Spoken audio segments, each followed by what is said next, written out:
මැසියට town එකට ආවට මට දැන් ගහක් කොළක් කියලා බලන්න තියෙන මේ ටික විතරයි. Anyway, hey guys, hope you all doing well. Computer එකත් එක්ක දවසම එක තැන වාඩි වෙලා ඉන්න මට ඇඟයි වැඩයි දෙකම බැලන්ස් කරගන්න කන කට්ට තමයි අද මම ඔයාලා එක්ක බෙදාගන්න ආවේ. කිව්ව තරම් කට්ටක් නම් නෑ. මම දවස පටන් ගන්න මේ උළුහල් ඉඟුරු ඩ්‍රින්ක් එක බීලා. ෆැට් ලොස් කරන අයට මේක ගොඩක් හොඳයි. උදේන්ම නැගිටලා ලාරස්නේ උණු වතුරේ විනාඩි 30ක් වගේ මේක පෙඟෙන්න තියලා ජිම් එකට යන්න විනාඩි 30කට කලින් බීලා තමයි මම යන්නේ. මේ වගේ වර්ග 3ක් මාරුවෙන් මාරුවට තමයි මම ගන්නෙ. මොකද අපේ ඇඟ එකම දෙයට හුරු වෙලා අපි එක මාරු කරන්න හැදුවොත් රියැක්ෂන්ස් පෙන්වන්න try කරනවා. සමහර වෙලාවට. ඉතින් මාත් මේ ක්‍රමේ පටන් ගත්තේ ළඟදී try කරලා බලමු. මම අසනීපෙන් ඉන්න දවසට නම් මේව බොන්නේ නැහැ. එදාට හොඳට කාලා බීලා හොඳට වතුර පීලා රෙස්ට් එකේ තමයි ඉන්නේ. රෙස්ට් එකේ කිව්ව රෙස්ට් එකේ නෙමෙයි.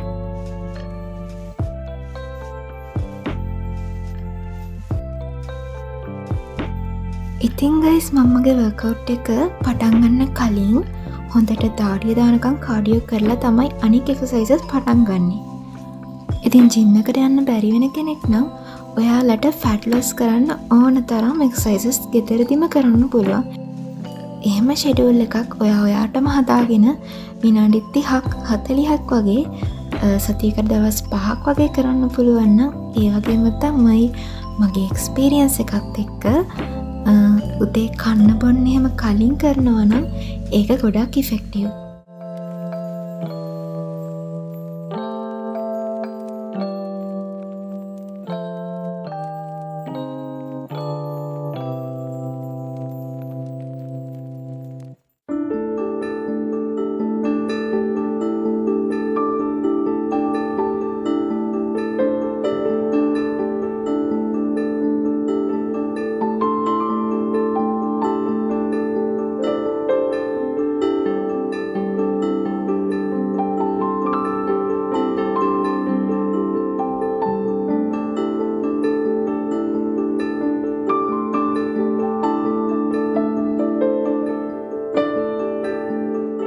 මං කිලෝග්‍රෑම් 62කට තමයි හිටියේ. ඒත් පොඩ්ඩක්වත් ඇක්ටිව් නැතුව කාලය ගත කරපු නිසා මගේ බර කිලෝග්‍රෑම් 67කට වැඩි වුණා. දැන් නම් ආය 64කට බස්සන් තමයි ඉන්නේ. ඉතින් ඒ දවස් ටිකේ මං කරපු තව දෙයක් තමයි මං බත් කන්න එක අඩු කරා. ඒ කියන්නේ බත් කාපු ප්‍රමාණය අඩු කරා. ඉක්මනින් බර වැඩි වෙන අඩු කරගන්න ගොඩක් අමාරු තත්ත්වයක් තියෙන මම තවත් ඉෆෙක්ටිව් වුණ දෙයක් තමයි 16-8 ඩයට් එක. ඉතින් ඔයාලා මේ ගැන අහලත් ඇති. ඔයාලටත් පුළුවන් පොඩ්ඩක් හොයලා බලලා එක පටන් ගන්න. හැබැයි ගෑස්ට්‍රයිටිස් තියෙන කෙනෙක් නම් චුට්ටක් හොයලා බලන්න වෙනවා.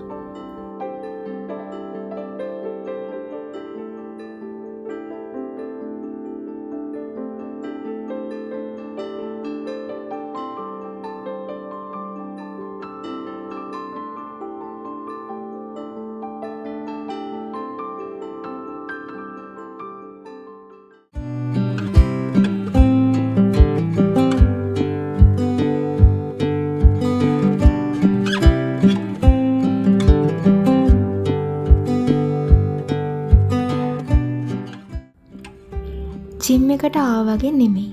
සමහර වෙලාවල් තියෙනවා මැෂින් එකක් ළඟට යන්න කලින් විනාඩි 5ක් විතර යන්නේ කොහොමද කියලා කල්පනා කරපු අවස්ථාවල්.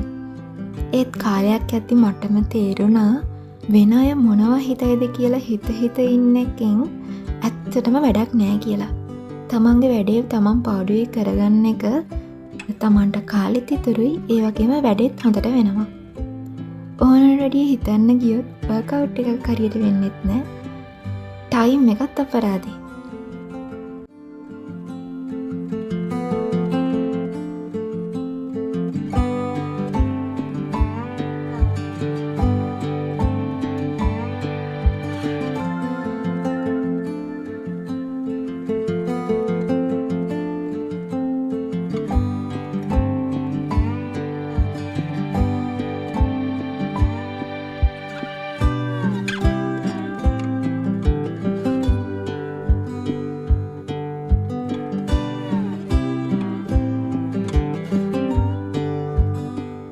සමහර අවස්ථාවල් තියෙනවා අපි ගොඩාක් කන්ෆිඩන්ට් අඩු. කන්ෆිඩන්ට් එක කොහෙද කියලා හොයාගන්න බැරි අවස්ථාවල්. ඉතින් අපේ මනසයි අපේ ශරීරයයි දෙකම හෙල්දි වෙද්දී ඒක පොඩ්ඩක් ලේසි වෙනවා. ඉතින් එක්සර්සයිසස් කරන එකෙන් මට මගේ කන්ෆිඩන්ට් එක ටික ගොඩාක් හෙල්ප් වුණා. අර ගර්ල්ස්ලට එන මාසික අවපීඩන තත්ත්වයෙන් චුට්ටක් මිදිලා ඒ පේන් එක අඩු කරගන්නත් මට මේක ගොඩාක් හෙල්ප් වෙනවා. ඇත්තටම කිව්වොත් ඒක නිසාම තමයි මම මේක මුලින්ම පටන් ගත්තේ. ඒත් වර්කවුට් කරන එකෙන් මට පැති ගොඩකින්ම වාසි සිද්ධ වුණා.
ඉතින් ගයිස් මම්මගේ මේ ෆැට් ලොස් නැත්තම් ෆිට්නස් නැත්තම් කෙලින්ම කිව්වොත් ඇඟයි මනසයි වැඩයි ඔක්කොම බැලන්ස් කරගන්න ගමන් මගේ ලයිෆ් ස්ටෝරි එක ඔයාලත් එක්ක බෙදා ගන්න ගොඩාක් බලාපොරොත්තුෙන් ඉන්නවා. සොෆ්ට්වෙයාර් ඉන්ජිනියරින් ස්ටුඩන්ට් කෙනෙක් හැටියට මම කොහොමද ඉස්සරහට යන්නේ හැමදේම බැලන්ස් කරගෙන සාමාන්‍ය ජීවිතයක් ගත කරන ගර්ල් කෙනෙක් විදිහට කොහොමද මට මගේ ජීවිතය ලස්සන කරගන්න පුළුවන් වෙන්නේ කියන ඒ ලස්සන ස්ටෝරි එක, චූටි ස්ටෝරි එක ඔයාලත් එක්ක බෙදා ගන්න ගොඩක් බලාපොරොත්තුෙන් ඉන්නවා. ඉතින් මාව සබ්ස්ක්‍රයිබ් කරන්න අමතක කරන්න එපා. ඔයාගේ අදහස් අපි හැමෝමත් එක්ක මාත් එක්ක බෙදා ගන්නත් අමතක කරන්න එපා.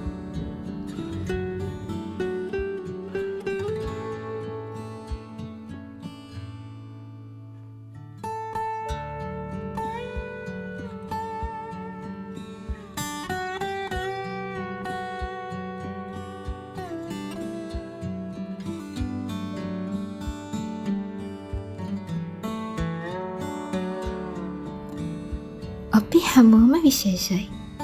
හැමෝටම විශේෂ වුණු පොඩි දෙයක් හරි තියෙනවා.